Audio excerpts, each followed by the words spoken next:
खेल जिता जाए और शिखा जाए।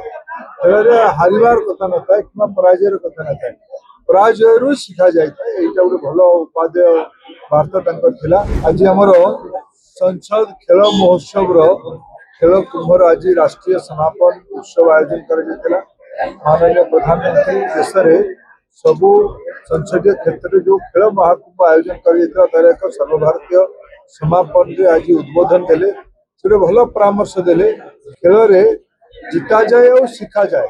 खेल हारिबार कथा न था कि पराजयर कथा न था, पराजय रु शिखा जाए। यहाँ गोटे भल उपादेय वार्ता आम संबलपुर जिला गोटे खेलर जिला, गोटे स्पोर्ट्समैन स्पिरिट जिला।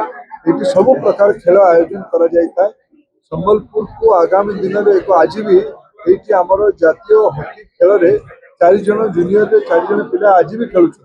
या आहरी व्यवस्था को बढ़ा एटिकार स्पोर्ट्स हॉस्टेल, एटिकार फील्ड, एटिकार स्पोर्ट्स इंफ्रास्ट्रक्चर मोटामोटी जातीय और राज्य स्तरीय खेल गुड़िक संबलपुर आयोजन करागले खेल प्रति समाज आकर्षण और खेल प्रति लोक आग्रह बढ़।